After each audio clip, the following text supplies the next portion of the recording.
अस्सलाम वालेकुम व्यूअर्स। जी तो स्टूडेंट्स, उम्मीद करता हूं कि आप सब खैरियत से होंगे। तो स्टूडेंट्स, आज हम करेंगे एक्सरसाइज 6.2 का क्वेश्चन नंबर 1। तो आइए इसको स्टार्ट करते हैं। क्वेश्चन नंबर 1 है हमारे पास, find the value of P. इसमें आपने पी की वैल्यू फाइंड करनी है। ठीक है, तो आप कैसे फाइंड करेंगे? आइए इसका फर्स्ट पार्ट सॉल्व करते हैं। सॉल्व। अब 2/5 इज इक्वल टू P/20। यहाँ पे एक बात आपने याद रखनी है, जब भी फ्रैक्शन की फॉर्म दी हो आपको, यानी बटे की फॉर्म दी हो और दरमियान में इक्वल हो, तो आपने आंखें बंद करके इसको क्रॉस मल्टीप्लाई कर देना। ठीक है, क्रॉस मल्टीप्लाई मीन इसको इससे और इसको इससे, या आपने यहाँ से मल्टीप्लाई कर देना है। तो जब आप इसको इससे मल्टीप्लाई करेंगे तो 2 × 20 दरमियान में इक्वल है, इक्वल आ जाएगा। फिर 5 को p से, 5 × p। ठीक है, इसको आपने ऐसे मल्टीप्लाई कर देना है जब भी फ्रैक्शन के दरमियान इक्वल का साइन हो। इसको बोलते हैं क्रॉस मल्टीप्लाई। ये देखें, क्रॉस का साइन बन रहा है। ठीक है, अब आपने इधर से क्या फाइंड करना है? p। तो जिसको फाइंड करना हो उसको अकेला रहने देना आपने। तो इसके साथ जो भी चीज मल्टीप्लाई या डिवाइड हो रही होगी तो इक्वल के उस तरफ जाके उसका उलट हो जाएगा। ये देखें, ये एज इट इज आ जाएगा। अब ये देखें, ये 5 इससे p से क्या हो रहा है? मल्टीप्लाई। जब ये इक्वल के इस तरफ आएगा तो डिवाइड हो जाएगा। जो चीज उधर मल्टीप्लाई हो रही होगी इधर आके डिवाइड हो जाएगी। ठीक है, तो अब इसकी आप कटिंग कर दें। 5 1 ज़ा 5 और 5 4 ज़ा 20। तो 2 × 4, 2 × 4 इक्वल टू p। तो 2 4 ज़ा 8। तो p की वैल्यू क्या आ गई हमारे पास? 8। ये था इसका फर्स्ट पार्ट। ठीक है, आगे इसका second part, P/5 is equal to 3/10। ठीक है, तो इसको भी आपने क्रॉस मल्टीप्लाई करना है क्योंकि दरमियान में इक्वल है और फ्रैक्शन की फॉर्म है। तो इसको इससे, इसको इससे, जब p को 10 से मल्टीप्लाई करेंगे, p × 10 इक्वल टू, और 5 को 3 से, 5 × 3। अब हमने p की वैल्यू फाइंड करनी है, तो जिसको फाइंड करना है उसको अकेला रहने देना आपने, और बाकी जो इसके साथ होगा उसको इक्वल के उस तरफ ले जाना है। तो ये इससे मल्टीप्लाई हो रहा है, जब इक्वल के उस तरफ जाएगा तो डिवाइड हो जाएगा। तो 5 × 3 डिवाइडेड बाय 10। ठीक है, अब 5 1 ज़ा 5, 5 2 ज़ा 10। अब 1 को 3 से मल्टीप्लाई किया, 1 3 ज़ा 3, तो नीचे 2 है, तो p की वैल्यू क्या आ गई? 3/2। ये इसका आंसर आ गया। इसका लास्ट पार्ट, थर्ड। सॉल्व। अब इसमें आ गया पॉइंट। ठीक है, पॉइंट आ गया इसमें, तो इसको आपने कैसे सॉल्व करना है? तो इसको सबसे पहले आप चाहे तो क्रॉस मल्टीप्लाई कर लें, इसको इससे, इसको इससे। ठीक है, जब 0.1 को आप मल्टीप्लाई, ये ब्रैकेट भी डाल सकते हैं आप मल्टीप्लाई में। ठीक है, किससे? p से, इक्वल टू 0.4 को किससे? 6 से। 0.4 × 6। ये ब्रैकेट का मतलब भी यही है कि मल्टीप्लाई। ब्रैकेट के दरमियान कोई सिंबल नहीं, तो इसका मतलब ये मल्टीप्लाई हो रहे हैं। तो अब आपने इधर से क्या चीज फाइंड करनी है? p फाइंड करना है आपने, तो इसको अलहदा रहने देना, और 0.1 इससे मल्टीप्लाई हो रहा है, उधर जाके डिवाइड हो जाएगा। तो 0.4 और 6 यहाँ आके 0.1 डिवाइड हो जाएगा। ठीक है, तो अब आपने सबसे पहले इसका पॉइंट खत्म कर लें। ठीक है, तो इसको आप ऐसे कर लें, 0.4, इसका जब पॉइंट खत्म करेंगे तो यहाँ पे नीचे 1 आ जाएगा, आगे एक 0, क्योंकि एक डिजिट आगे, और इसका तो पॉइंट है नहीं, है एज इट इज आ जाएगा। डिवाइडेड बाय, जब इसका पॉइंट खत्म करेंगे तो ये आ जाएगा, ये 1 एज इट इज, और नीचे पॉइंट का 1 और आगे 0। ठीक है, अब आप इसको कर लें पहले। 2 3 ज़ा 6 और 2 5 ज़ा 10। अब 4 को इससे मल्टीप्लाई करें, 4 3 ज़ा 12। ठीक है, और नीचे 5 बच गया, और फिर 1/10 है, 1/10। यहाँ पे मैं आपको एक बात बताता चलूँ कि ये 12/5 है, इसको आप ऐसे भी लिख सकते हैं, आपके लिए इजी हो जाएगी। 12/5, उसके बाद ये डिवाइड हो रहा है, तो डिवाइड को आप ऐसे भी तो लिख सकते हैं, और 1/10 है, 1/10, और ये बराबर है p के। ठीक है, ये हम p की वैल्यू फाइंड कर रहे हैं ना, तो वो p के बराबर है। अब ये इधर डिवाइड हो रहा है, जब मल्टीप्लाई करेंगे तो ये उलट जाएंगे। अब 5 1 5, 5 2 10, 12 को 2 से मल्टीप्लाई किया, 12 2 24, तो p की वैल्यू क्या आ गई 24। ठीक है, सबसे पहले आपने इधर क्रॉस मल्टीप्लाई किया, ये आ गई। उसके बाद आपने p फाइंड करना है, तो p को अकेला रहने देना, बाकी जो भी चीज़ इससे इसके साथ ही उसको इक्वल के दूसरी तरफ ले जाना है, तो ये आ जाएगी। फिर आपने इसका पॉइंट खत्म करना है और फिर सिंप्लीफाई करके आपका आंसर आ जाएगा। ठीक है, ये था हमारा क्वेश्चन नंबर 1, ये आप नोट करें। और अब हम करते हैं क्वेश्चन नंबर 2। जी स्टूडेंट्स, आगे है question number 2, find the value of x in each proportion. आप ये जैसे इसका फर्स्ट पार्ट है, इसमें आपने x की वैल्यू फाइंड करनी है, जिसको इसने प्रोपोर्शन की फॉर्म में दे दी है। ठीक है, तो जब भी प्रोपोर्शन हो और एक इधर रेशो और एक इधर हो, तो आपने x की वैल्यू फाइंड करनी है। तो इसके लिए एक फार्मूला है, ये आपने याद रखना है। ये जो प्रोपोर्शन के साथ साथ वैल्यू होगी जो भी होगी, यानी ये 7 है और उधर से x है, इसको बोलते हैं मीन। क्या बोलते हैं? मीन, यानी दरमियान वाली वैल्यू, प्रोपोर्शन के दरमियान वाली। और उसके बाद जो एंड पे होंगे, जैसे इधर 2 है और उधर 49 है, इसको बोलते हैं एक्सट्रीम। एक्सट्रीम मीन बाहर वाली। ठीक है, ये देखो उधर से बाहर लास्ट वाली 2 है और इधर से बाहर 49 है, इसको बोलेंगे एक्सट्रीम। और 7 और x को बोलेंगे मीन। मीन ये दरमियान में है, जो दरमियान में होगा उसको मीन, और जो एंड पे होगा, किनारों पे होगा, उसको एक्सट्रीम। ठीक है, तो इसको सॉल्व करते हैं। अब आपने इसको कैसे सॉल्व करना है? ये प्रोपोर्शन को सॉल्व करने का एक formula, product of mean is equal to the product of extreme. Product of mean is equal to the product of extreme. ये फार्मूला आपने याद रखना है। ठीक है, तो प्रोडक्ट ऑफ मीन हमारे पास ये है, तो प्रोडक्ट कर देना, प्रोडक्ट मीन मल्टीप्लाई, 7 को आपने मल्टीप्लाई कर देना किससे? x से। ठीक है, फिर इज इक्वल आ रहा है, इक्वल प्रोडक्ट ऑफ एक्सट्रीम, जो कि एक्सट्रीम हमारी ये है 2 और 49, इसको आपने प्रोडक्ट कर देना है, प्रोडक्ट मीन मल्टीप्लाई ये। तो अब आपने इसमें से x की वैल्यू फाइंड करना है, तो जिसको फाइंड करना है उसको अलहदा रहने देते हैं, बाकी जो भी इसके साथ है उसको इक्वल के दूसरी साइड पे ले जाना है। तो इसके साथ 7 है, 7 इससे मल्टीप्लाई हो रहा है, जब इक्वल के उस तरफ जाएगा तो डिवाइड हो जाएगा। तो 2, ये ब्रैकेट की जगह मल्टीप्लाई की सिंबल भी डाल सकते हैं, 7। ठीक है, अब इसकी आप सिंप्लीफाई कर दें, 7 1 7 और 7 7 49। अब 2 को आप 7 से मल्टीप्लाई कर दें, तो 2 7 14, तो x की वैल्यू क्या आ गई 14। ठीक है, ये था इसका फर्स्ट पार्ट। आगे इसका सेकंड पार्ट। सेकंड पार्ट है हमारे पास 8:12 प्रोपोर्शन 6:x। ठीक है, ये है इसका सेकंड पार्ट। तो इसको भी आपने सेम एज इट इज ही सॉल्व करना है, जैसे आपने ये किया है, प्रोडक्ट ऑफ मीन और प्रोडक्ट ऑफ एक्सट्रीम। ठीक है, यानी इसको और इसको मल्टीप्लाई करना है, 12 × 6 इक्वल टू 8 को इससे मल्टीप्लाई कर देना है, 8 × x। ठीक है, जिसके दरमियान कोई सिंबल ना उसके दरमियान मल्टीप्लाई की सिंबल होती है। तो यहाँ से x फाइंड करना है, इसको इधर आने देंगे, 8 इससे मल्टीप्लाई हो रहा है, इधर आके डिवाइड हो जाएगा, इस तरह आपने डिवाइड कर देना। अब आप कटिंग कर दें, 2 4 8 और 2 3 6। ठीक है, अब ये 12 है, ये 4 है, तो ये दोनों भी कटिंग हो रही है इनकी, 4 1 4, 4 3 12। ठीक है, तो इधर 3 बच गया, इधर भी 3, और ये मल्टीप्लाई हो रही है, तो 3 3 9। तो x की वैल्यू क्या आ गई हमारे पास 9। ये इसका आंसर, और इधर से ये इसका आंसर। ठीक है, ये थे इसके 2 पार्ट, ये आप नोट कर लें। ये स्टूडेंट्स आ गया है इसका पार्ट 3।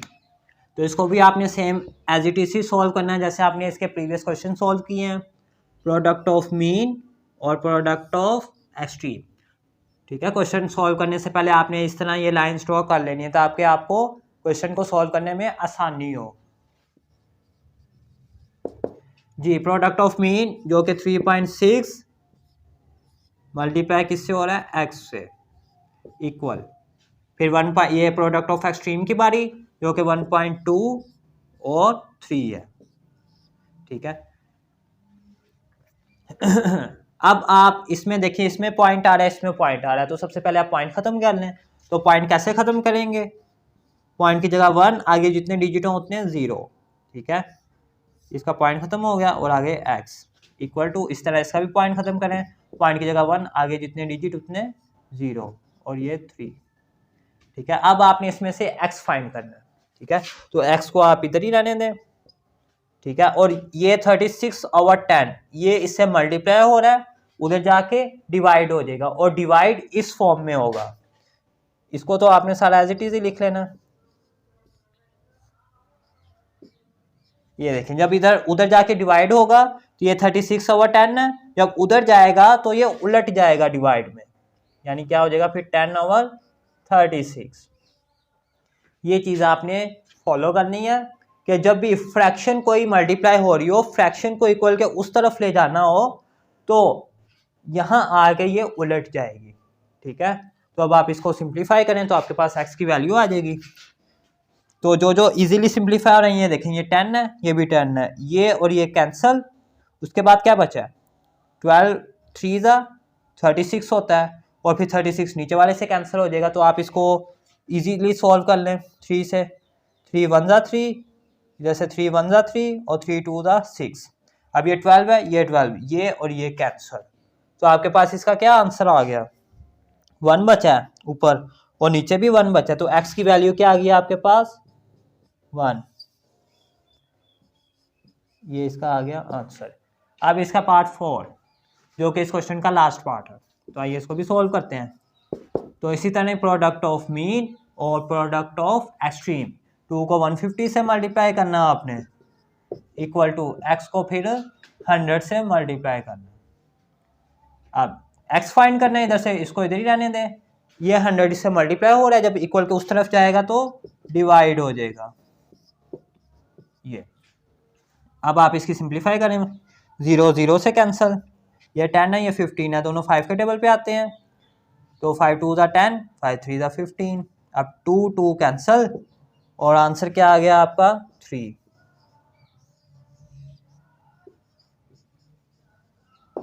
ये इसका आ गया आपके पास आंसर। ये था हमारा क्वेश्चन नंबर 2 और इसके तमाम पार्ट्स। उम्मीद करता हूं कि आपको ये क्वेश्चन नंबर 2 समझ आ गया होगा, तो ये आप नोट करें। और अब हम करते हैं इसका क्वेश्चन नंबर 3।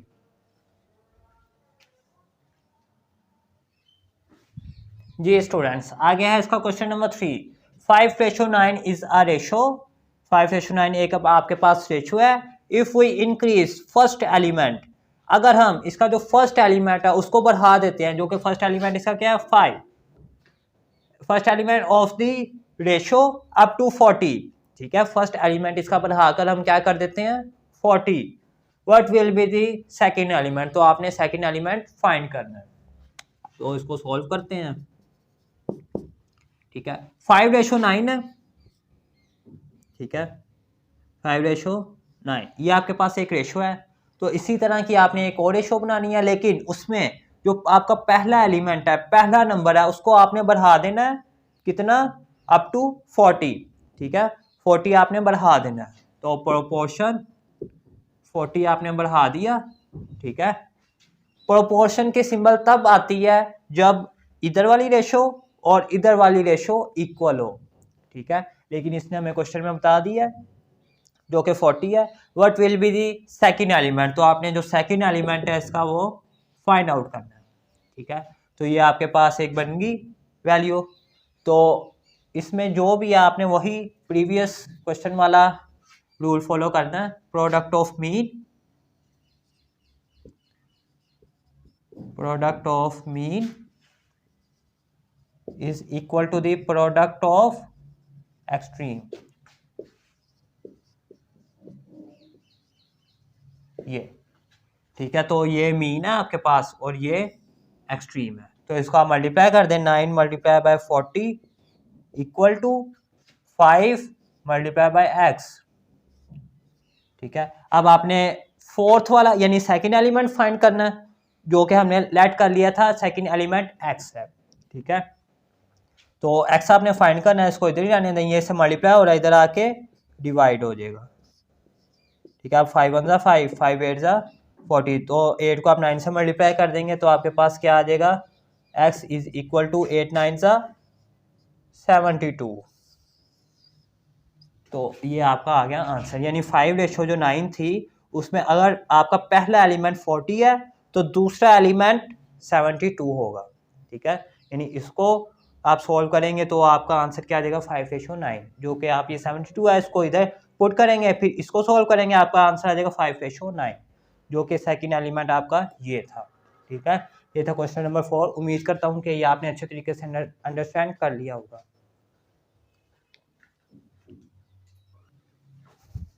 जी स्टूडेंट्स, आ गया question number 4। What is the fourth proportional of 1 3 and 4। ठीक है, प्रोपोर्शन में एक प्रोपोर्शन उनके दरमियान आती है जिसमें दो रेशोज हों। ठीक है, और जो रेशो है वो नंबर्स के दरमियान आती है, लेकिन प्रोपोर्शन दो रेशोज के दरमियान में आती है। ठीक है, तो इसको सॉल्व करते हैं। उसने आपके पास ये 3 वैल्यूज दे दी हैं और कहा गया फोर्थ प्रोपोर्शन आपने फाइंड करनी है कि वो क्या होगी। ठीक है, तो आप पहले इसको बना लें, 1:3, उसके बाद प्रोपोर्शन 4। अब उसने कहा है ये 3 उसने दे दी है, फोर्थ वाली आपने फाइंड करनी है और उसको हम लेट कर लेते हैं फोर्थ प्रोपोर्शनल इज x। ठीक है, तो अब आपने इसको फाइंड करना है, तो product of mean is equal to the product of extreme, या आप लिख लें the product of mean is equal to the product of extreme. तो प्रोडक्ट ऑफ मीन हमारे पास ये वाली है, तो आपने इसको प्रोडक्ट कर देना, यानी मल्टीप्लाई कर देना, फिर एक्सट्रीम 1 और x है, 1 और x। ठीक है, तो 1 इससे मल्टीप्लाई हो रहा है, उधर जाके डिवाइड हो जाएगा इस तरह, तो 3 4 ज़ा 12, x इक्वल टू 12, और इसके नीचे 1 है, अगर हम इसके नीचे 1 ना भी लगाएंगे तो वैसे ही जाहिर होता है कि जिसके नीचे कुछ ना उसके नीचे 1 होता है, तो x की वैल्यू क्या आ गई आपके पास 12। ये इसका आंसर, ये आप नोट करें, और ये क्वेश्चन पेपर के हवाले से भी अहम है। ठीक है, ये इंपॉर्टेंट क्वेश्चन है। ठीक है, तो इसको आपने अच्छे तरीके से करना है। अब हम करते हैं क्वेश्चन नंबर 5। जी आगे है question number 5। Find mean proportional of 4 and 9। 4 और 9 की आपने इसके दरमियान जो मीन प्रोपोर्शनल है वो फाइंड करनी है कि वो क्या होगी। ठीक है, तो इसको सॉल्व करते हैं। सॉल्व, अब उसने मीन कहा है तो आपने प्रोपोर्शन के दरमियान वाली जो चीज़ें हैं वो फाइंड करनी है। ठीक है, और मीन आप खुद से लेट कर सकते हैं कि आपने उसको एक्स लेट कर लिया, एक्स। ठीक है, ये मीन है, ये आपने एक्स लेट कर लिया इसको, और ये उसने दे दिया 4 एंड 9। ठीक है, तो मीन उसने कहा फाइंड करो, तो ये फिर कौन सी होंगी, एक्सट्रीम। तो आप इधर क्या लिख देंगे 4 और दूसरी तरफ 9। ठीक है, मीन प्रोपोर्शन फाइंड करने, उसको हमने लेट कर लिया कि ये एक्स के इक्वल है, और जो एक्सट्रीम थी वो उसने दे दी थी, वो हमने इधर लिख दी। ठीक है, तो फार्मूला आपका वही है, प्रोडक्ट ऑफ मीन जो कि ये है, और is equal to product of extreme. Product of mean is equal to the product of extreme. तो मीन आपके पास ये है x, इसको मल्टीप्लाई करना है आपने x से, और प्रोडक्ट ऑफ एक्सट्रीम आपके पास 4 और 9 है, तो इसका प्रोडक्ट। ठीक है, अब जब x और x को आप मल्टीप्लाई करेंगे तो आपके पास x स्क्वायर आ जाएगा। ठीक है, यानी एक x ये है एक ये, तो उसकी पावर हो जाएगी मल्टीप्लाई में, और 4 9 ज़ा 36। ठीक है, लेकिन आपने x की वैल्यू फाइंड करनी है, इधर x का स्क्वायर है, तो आप दोनों तरफ क्या करेंगे, फिर स्क्वायर रूट ले लेंगे, तो आप लिखेंगे taking square root on both side. ठीक है, इधर भी और उधर भी आप स्क्वायर रूट ले लेंगे, एक्स स्क्वायर इक्वल टू 36 है, ये स्क्वायर रूट, और स्क्वायर रूट की वैल्यू होती है हमारे पास 1/2। ठीक है, तो एक्स स्क्वायर है, तो स्क्वायर रूट की वैल्यू 1/2 होती है, इक्वल टू 36 है, और उसकी पावर जो है वो 1/2 यानी स्क्वायर रूट। अब ये 2 से कैंसिल, तो x इज इक्वल टू, अब 36 जो है ये 6 का स्क्वायर होता है, 6 × 6 इज इक्वल टू 36, ठीक है। ऊपर 1/2 है, 2 से कैंसिल हो जाएगा, तो x की वैल्यू क्या आ जाएगी हमारे पास 6, ठीक है। ये भी क्वेश्चन अहम है पेपर के हवाले से, ये आ जाता होता है, ठीक है। ये था हमारा क्वेश्चन नंबर 5, यह आप नोट करें। और अब हम करते हैं इसका क्वेश्चन नंबर 6। जी स्टूडेंट्स, आगे है क्वेश्चन नंबर 6। तो ये क्वेश्चन आपने ध्यान से समझना है। If 150 shirts can be stitched on a 6 swimming machines in a day, ठीक है। 150 शर्टें हैं जो कि stitched on a 6 swimming machines, ठीक है। 150 शर्टों को 6 सिविंग मशीन, सिलाई मशीनें सी रही हैं, ठीक है। इन अ डे, एक दिन में 6 मशीनें 150 शर्ट को सी रही हैं। How many machines are required to stitch 225 shirts in a day. तो वो पूछ रहा है कि अगर 225 शर्ट्स आपको एक दिन में सीनी हो तो उसके लिए कितनी मशीन्स चाहिए, ठीक है। तो इसको सॉल्व करते हैं। इसमें आपके पास क्या क्या क्वांटिटीज हैं, एक शर्ट्स है और एक मशीन्स है, ठीक है। तो आपने इधर लिख लेना शर्ट्स और मशीन्स है, ठीक है। अब 150 शर्टें हैं, इसके नीचे 150, और ऑन 6 सिविंग मशीन्स, और मशीन्स कितनी है 6, यानी 150 शर्टें एक दिन में 6 मशीन सिलाई कर रही है, ठीक है। तो आगे वो पूछ रहा है कि require to 225 shirts in a day. अगर 225 शर्ट्स हो जाए आपके पास तो फिर कितनी मशीनें चाहिए आपको उसको सिलाई करने में, ठीक है। तो वो कितनी चाहिए उसके लिए हम लेट कर लेते हैं x। अब यहाँ एक चीज आपने समझनी है गौर से, 150 शर्टें 6 मशीनें सिलाई कर रही हैं, ठीक है। तो 225 शर्टें ज्यादा मशीनें सिलाई करेंगी या कम करेंगी, जाहिर है ज्यादा ही करेंगी ना। 150 6 कर रही है तो 225 ज्यादा करेंगी, ठीक है। तो इसके लिए जो आपका एरो है वो ऊपर चल जाएगा। ये एक बात आपने याद रखनी है, एरो का जहां एक्स होगा उसका एरो हमेशा आपने ऊपर रखना है, ठीक है। और आगे आपने देखना है 6, ये 150 शर्ट 6 मशीनें कर रही हैं सिलाई, और 225 शर्ट सिलाई करने के लिए ज्यादा मशीनें चाहिए, तो ज्यादा के लिए इसका एरो भी ऊपर चले जाएगा, ठीक है, यानी डायरेक्टली प्रोपोर्शनल हो जाएगा, ठीक है। तो अब आपने इसको सॉल्व कर देना। तो याद रहे ये हेड, ये टेल होती है और ये हेड, ठीक है। तो टेल को आपने ऊपर रखना है और हेड को नीचे रख के आपने इसको सॉल्व कर देना, ठीक है। तो इसको कर लें, अवर 150, यानी पहले आपने ये टेल लिखनी है फिर आपने हेड लिखना है, ठीक है। हेड एरो वाला होता है और ये टेल है, टेल एरो के बगैर, पहले टेल फिर हेड, फिर इक्वल दरमियान में, फिर टेल फिर हेड, x/6, ठीक है। अब आपके पास इक्वल आ गया और दो फ्रैक्शंस हैं, जब भी दो फ्रैक्शंस के दरमियान इक्वल आ जाए तो आपको क्रॉस मल्टीप्लाई करना है। 225 को आप 6 से मल्टीप्लाई करें, ठीक है, इक्वल टू 150 को x से, 150 को x से।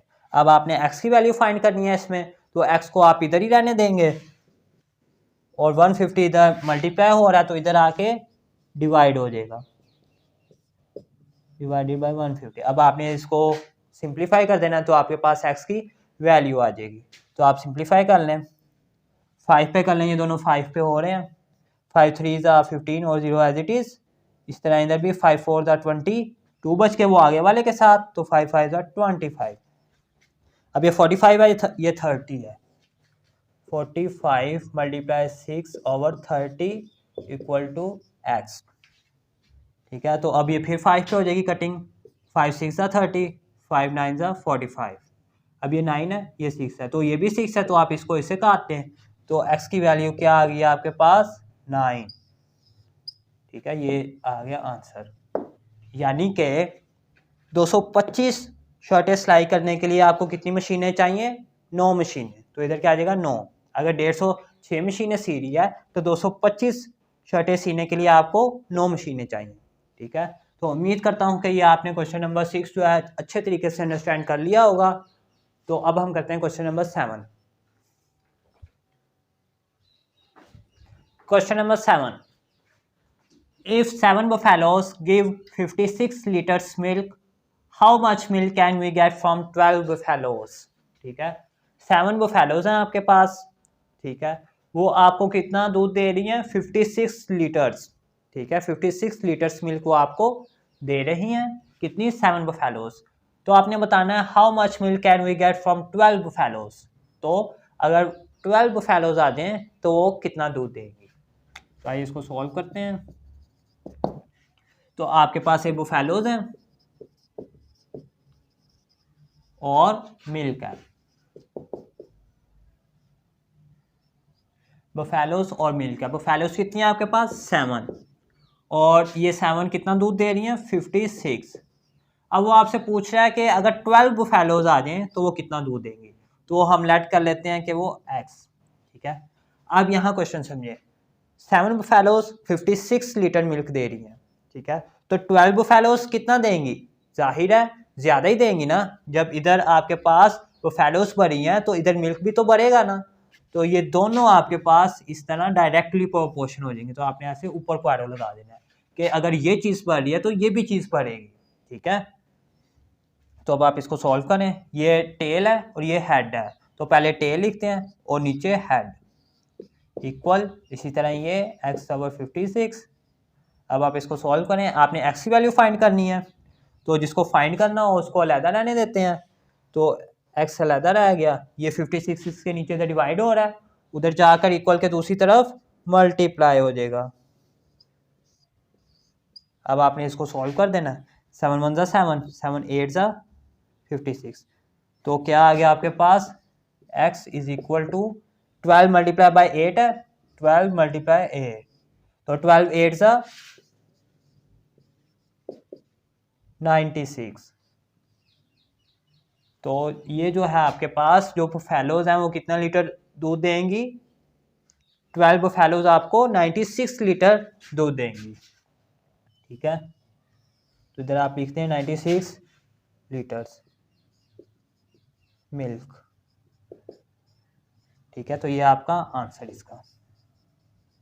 उम्मीद करता हूं कि ये क्वेश्चन आपको समझ आ गया होगा। ये आप नोट करें। और अब हम करते हैं क्वेश्चन नंबर 8। ये स्टूडेंट्स आ गया question number 8। A farmer has 8 days food for 33 cows.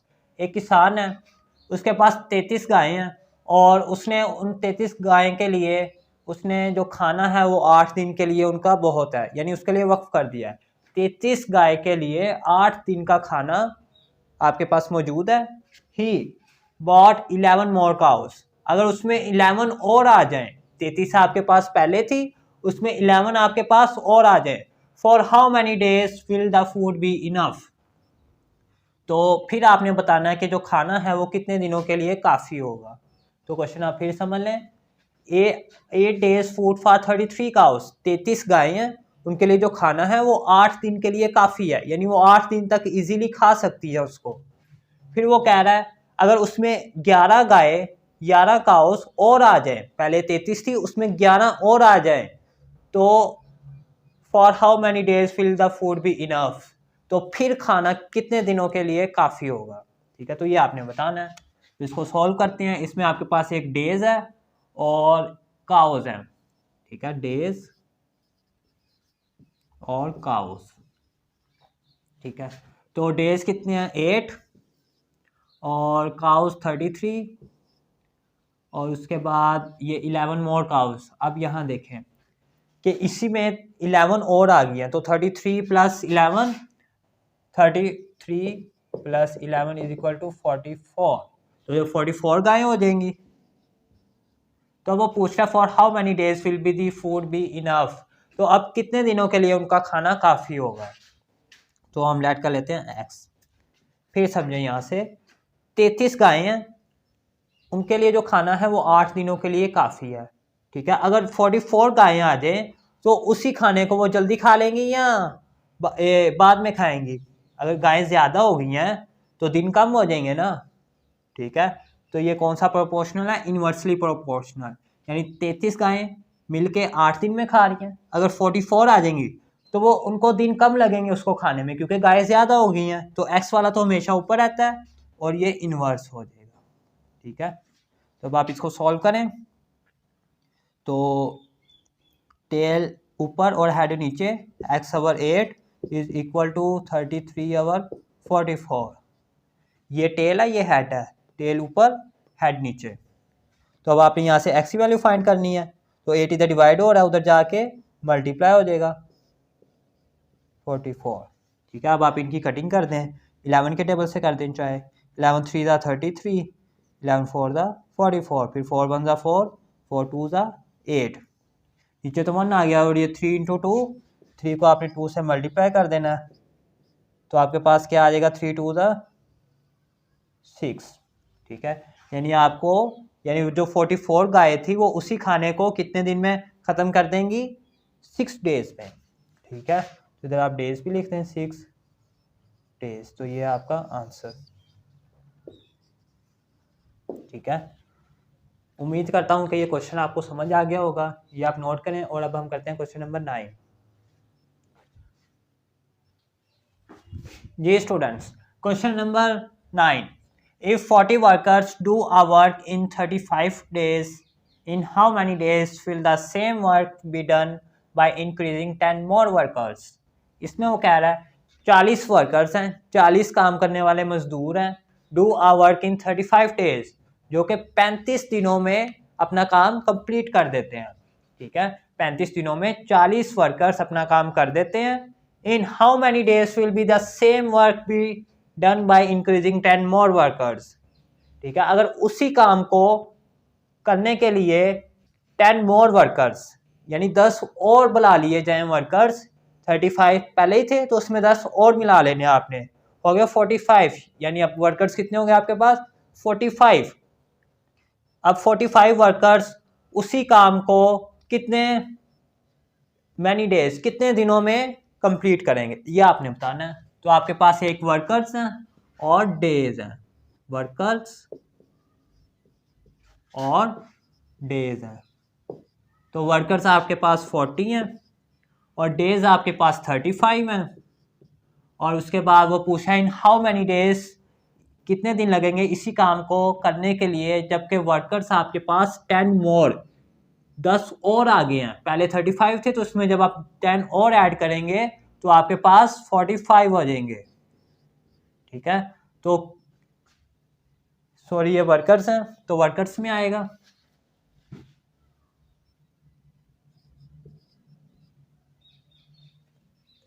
"35 days, 40 workers will be the same work done by increasing 10 more workers", ठीक है।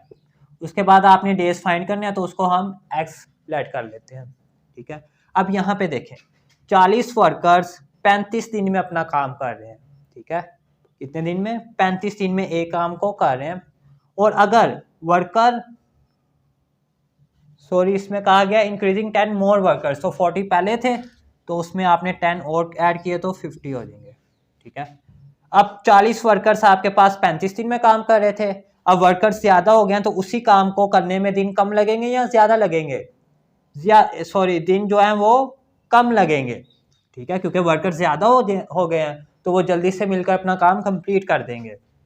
तो एक्स वाली तो हमेशा ऊपर रहेगी, तो ये हमारा कौन सा इनवर्स प्रोपोर्शन है, ठीक है। यानी अगर 40 जो बंदे हैं वो 35 दिन में काम कर रहे हैं और 50 उसको जल्दी कर देंगे, ठीक है। तो ये इनवर्स प्रोपोर्शन। अब आपने इसको सॉल्व करना है, 50 over 40 equal to x over 35, ठीक है। अब एक्स फाइंड करना है आपने, तो एक्स इधर ही रहेगी, ठीक है। तो ये 35 डिवाइड हो रहा है, उधर जाके मल्टीप्लाई हो गया, जब 50 से मल्टीप्लाई होगा और नीचे क्या आ जाएगा आपके पास 40 इक्वल टू एक्स। अब देखें 0 0 से कैंसल,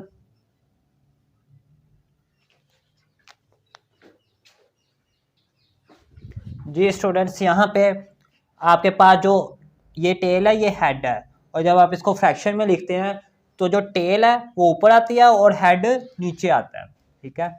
तो ये आप करेक्शन कर लें, तो क्या आ जाएगा 40/50, ठीक है। आप एक्स फाइंड करना, 35 इससे मल्टीप्लाई हो रहा है, उधर जाके उससे डिवाइड हो जाएगा, तो 40 और ये 50, ठीक है। अब 0 से कैंसिल, ठीक है, तो 5 बच गया। तो इधर आप एक और स्टेप कर लें, आपके लिए इजी हो जाएगा। तो 4 × 35 equal over 5 is equal to x. अब 5 × 5, 5 × 7 = 35 और 4 × 7 इक्वल टू एक्स। तो आप इसको मल्टीप्लाई कर दें तो 4 × 7 = 28, तो x की वैल्यू क्या आ जाएगी आपके पास 28, यानी कि जो डेज थे वो कितने कम हो जाएंगे, फिर 28 लगेंगे, ठीक है। पहले 40 वर्कर्स थे, वो 35 दिनों में काम कर रहे थे, जब वर्कर ज़्यादा हो गए तो उसी काम को वो 28 दिनों में कंप्लीट कर देंगे, तो 28 डेज, ये इसका आंसर आ गया। ये आप नोट कर लें। अब हम करते हैं इसका क्वेश्चन नंबर 10। जी students, question number 10। Rahim paid his servant rupees 750 for 1 week and 3 days. What amount will be pay him for a month of 30 days? इसमें वो आपसे पूछ रहा है कि रहीम जो है वो अपने सर्वेंट को, अपने जो मुलाजिम है उसको 750 रुपीज़ पे कर रहा है फॉर 1 वीक एंड 3 डेज, ठीक है। 1 वीक और 3 डेज की, ठीक है। तो 1 वीक में कितने दिन होते हैं 7, और इसमें 3 डेज भी हैं, तो 7 और 3 10, तो 10 दिनों की जो है वो पे कर रहा है 750, ठीक है। उनके मुलाजिम को 10 दिनों में कितने मिल रहे हैं 750 रुपये वो दे रहा है उसका, ये रहीम दे रहा है उसको। तो what amount will be pay him for a month of 30 days, तो इसमें पूछ रहा है कि 30 दिनों में वो उसको कितने पैसे देगा, ठीक है। 10 दिनों में वो 750 रुपये दे रहा है रहीम इनको, ठीक है। 10 दिनों की जो उनकी उजरत है वो 750 है। तो जब वो 30 दिन की देगा तो इससे ज़्यादा देगा कम देगा, जाहिर है 30 दिन की से ज़्यादा देगा। तो आइए इसको सॉल्व करते हैं। आपके पास क्या क्या चीज़ें हैं, एक आपके पास रुपीज़ है और आपके पास डेज हैं, ठीक है। रुपीज़ हैं और डेज हैं, ठीक है। रुपीज़ कितने हैं 750, और ये कितने दिनों के लिए हैं 1 वीक एंड 3 डेज। 1 वीक में 7 डेज होते हैं और 3 डेज आपने ये भी मिलाने हैं, तो टोटल कितने हो गए 10 डेज।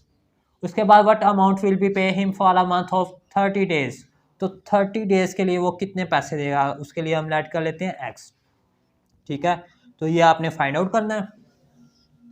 तो अब देखें 10 दिनों के लिए उनको 750 रुपये मिल रहे हैं, तो 30 दिनों के लिए उनको ज़्यादा मिलेंगे ना, तो दिन भी बढ़ रहे हैं और इधर से आपकी रुपीज़ भी बढ़ रहे हैं, तो ये दोनों एरो ऊपर जाएंगे, ठीक है। जब दोनों चीज़ें बढ़ रही हों तो आपने एरो ऊपर ले जाने हैं। ये टेल है और ये हेड है, आपने पढ़ा हुआ है पहले टेल फिर हेड। तो x/750 इज इक्वल टू 30/10। अब आपने इसको सॉल्व करना है, x की वैल्यू फाइंड करनी है, तो ये 750 इधर डिवाइड हो रहा है, उधर जाके मल्टीप्लाई हो जाएगा और ये 10 नीचे एज इट इज़ आ जाएगा। अब ये 0 से कैंसिल, ठीक है।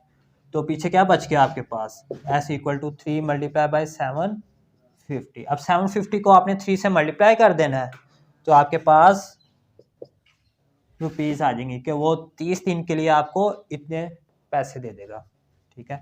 तो जब आप इसको इससे मल्टीप्लाई करेंगे तो 3 × 5 = 15, तो आपके पास 2250 रुपये आ जाएंगे, ठीक है। ये रुपीज़ है, यानी कि वो 10 दिनों के इतने पैसे दे रहा था, तो 30 दिनों के वो आपको इतने पैसे देगा, ठीक है। तो ये आगे 2250 रुपये, ये इसका आंसर। उम्मीद करता हूँ कि ये क्वेश्चन नंबर 10 आपने अच्छे तरीके से अंडरस्टैंड कर लिया होगा, इसको आप नोट करें। और अब हम करते हैं इसका क्वेश्चन नंबर 11, जो कि इस एक्सरसाइज का सेकेंड लास्ट क्वेश्चन है। जी students, question number 11। A machine starts working in 45 minutes at the temperature of 60 degree. एक मशीन है जो कि अपना काम शुरू करती है 45 मिनट्स में किस पे, 60 डिग्री सेल्सियस पे, ठीक है, 60 डिग्री पे वो काम शुरू करती है 45 मिनट में, ठीक है। तो how much time is required to work it at the temperature of 75 degree Celsius. अगर उसी मशीन को आप टेम्परेचर दे दें 75 डिग्री, तो वो कितने मिनट्स में अपना काम कर देगी, ठीक है। पहले आप उसको टेम्परेचर दे रहे हैं 60 डिग्री, जब आप बाद में उसको ज़्यादा टेम्परेचर देंगे तो वो काम जल्दी करेगी, ठीक है। जब वो जल्दी कर देगी, पहले 60 डिग्री पे 45 मिनट कर रही थी और 75 डिग्री पे वो जल्दी कर देगी, यानी 45 से कम टाइम लगेगा उसको। तो यही तो आपने बताना है कि कितना कम लगेगा। तो इसको सॉल्व करते हैं। एक आपके पास मिनट्स हैं यानी टाइम है, और फिर आपके पास टेम्परेचर है, टेम्परेचर मिनट्स आपके पास कितने हैं 45, और टेम्परेचर आपके पास इसके लिए है 60 डिग्री सेल्सियस, ठीक है।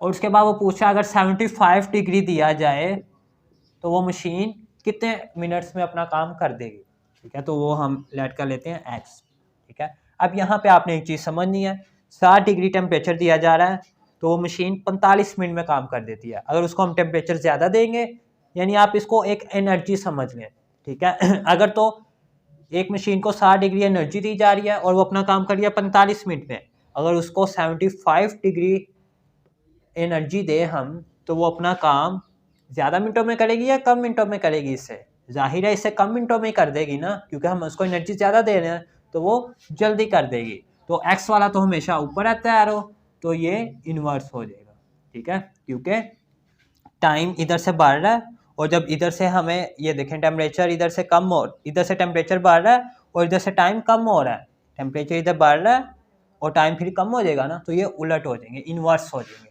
तो अब आपने पढ़ा हुआ है कि ये टेल है, ये हेड है, तो जब हम इसको लिखते हैं तो पहले टेल, नीचे फिर हेड, और फिर इक्वल टू इसी तरह इधर भी ये टेल है, ये हेड है, तो पहले टेल 60/75। आपने x की वैल्यू फाइंड करनी है, x इधर ही देगा, 45 इधर डिवाइड हो रहा है, उधर जाके मल्टीप्लाई, और ये 75 ऐसे। अब आपने इसको सिंप्लीफाई करना है, तो 5 के टेबल से करना है, पहले 5 9 सा 45, फिर इधर 5 1 सा 5, 2 बच के वो आगे वाले के साथ, तो 5 5 सा 25। अब इसकी और इसकी हो रही है, पहले आप इधर लिख लें चाहे 60 × 9/15, ठीक है। अब 5 से कर लें, 5 3 सा 15, और 5 1 सा 5, 1 बच गया वो आगे वाले के साथ, तो 5 2 सा 10, फिर 3 1 सा 3, 3 4 सा 12, इधर 1 आ गया, ऊपर 4 है और आगे 9 है, तो 4 × 9, तो आपके पास क्या आ जाएगा, 9 4 सा 36, ये आपके पास आ गए मिनट्स, ठीक है। तो अगर हम उसको 75 डिग्री सेल्सियस टेम्परेचर देंगे तो अपना काम कितनी देर में कर देगी, 36 मिनट्स में, ठीक है। तो ये था हमारा क्वेश्चन नंबर 11। उम्मीद करता हूँ कि ये आपने अच्छे तरीके से अंडरस्टैंड कर लिया होगा, ये आप नोट करें। और अब हम करते हैं इस एक्सरसाइज का last question, question number 12। Ji students, question number 12, 72 persons have enough food for 7 days, but after 1 day they decided to finish the food in 3 remaining days। इसमें वो आपसे पूछ रहा है 72 persons, 72 आदमियाँ have enough food for 7 days, उनकी जो खाना है वो 7 दिनों के लिए काफ़ी है। But after 1 day they decided, लेकिन वो एक दिन के बाद फैसला करते हैं to finish the food in 3 remaining days, ठीक है। 7 दिन के लिए 72 पर्सनस का खाना काफ़ी है, लेकिन वो एक दिन के बाद फैसला करते हैं कि हमने इसी खुराक को जो बाकी 3 दिन बचे हैं उनमें फिनिश करना है, ख़त्म करना है। For it they invited more persons, और वो फिर और आदमियों को बुलाते हैं ताकि हम इस खुराक को जो हमारे पास 7 डेज़ के लिए है उसको हम 3 दिन में ख़त्म कर दें। तो और आदमियों को बुलाते हैं, how many persons did they invite, तो वो कितने आदमी बुलाएंगे कि वो उस खुराक को 3 दिन में ख़त्म कर सकें। तो आइए इसको सॉल्व करते हैं। इसमें आपके पास एक पर्सनस है और डेज हैं, तो पर्सनस और डेज हैं, ठीक है। पर्सनस आपके पास 72 हैं और डेज आपके पास 7 है, ठीक है। और उसके बाद वो कह रहे हैं they decided to finish the food in 3 remaining days, वो जो 3 बचे हैं उनमें वो उसको फिनिश करना चाहते हैं, तो उसके लिए कितने आदमी बुलाएंगे, तो पर्सन्स कितने बुलाएंगे वो हम एक्सलेट कर लेते हैं।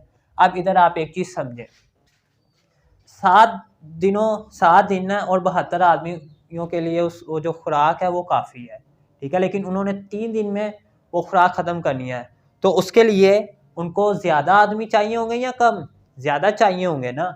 ये देखें, पहले दिन थे जो 7 थे, लेकिन अब दिन कम हो गए हैं, तो इधर पर्सन ज़्यादा हो जाएंगे, यानी एक चीज़ कम हो रही है दूसरी बढ़ रही है, तो ये क्या है, इन्वर्सली प्रोपोर्शनल। तो एक्स वाला तो हमेशा ऊपर रहता है, तो ये इन्वर्स हो जाएगा, ठीक है। अब ये टेल है और ये हेड है, तो आप जानते हैं कि टेल ऊपर आती है और हेड नीचे, तो क्या हो जाएगा, x over 72 equal to tail head, इसकी टेल ये है 7 और हेड ये है 3, तो 7/3। अब आपने इसमें से x फाइंड करना है, x इधर ही रहेगा, 72 इधर डिवाइड हो रहा है, उधर जाके मल्टीप्लाई हो जाएगा। अब आप इसकी कटिंग कर दें, 3 1 3, 3 2 6, 1 बच गया वो आगे वाले के साथ, तो 3 4 12। अब 7 को आपने 24 से मल्टीप्लाई कर देना है, 7 × 24, जब आप इसको इससे मल्टीप्लाई करेंगे तो आपके पास x की वैल्यू आ जाएगी, तो 7 4 28, 7 2 14 और 2 16, तो कितने पर्सन और चाहिए आपको, 168, तो इधर क्या आ जाएगा, 168 पर्सन।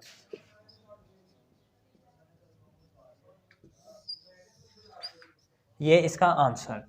अब आप ये देखें कि 7 दिनों के लिए 72 चाहिए थे जो कि खुराक को ख़त्म कर सकें, लेकिन उन्होंने उस खुराक को 3 दिन में ख़त्म करना था, तो उसके लिए कितने आदमी चाहिए थे, तो उसके लिए 168 पर्सन चाहिए थे। ये था हमारा क्वेश्चन नंबर 12, जो कि इस एक्सरसाइज का लास्ट क्वेश्चन था। उम्मीद करता हूँ कि आपको ये एक्सरसाइज 6.2 अच्छे तरीके से समझ आ गई होगी। तो कल हम इंशाअल्लाहुल अज़ीज़ इसकी रिव्यू एक्सरसाइज करेंगे। तब तक के लिए आप इजाज़त दीजिए। अल्लाह हाफिज़।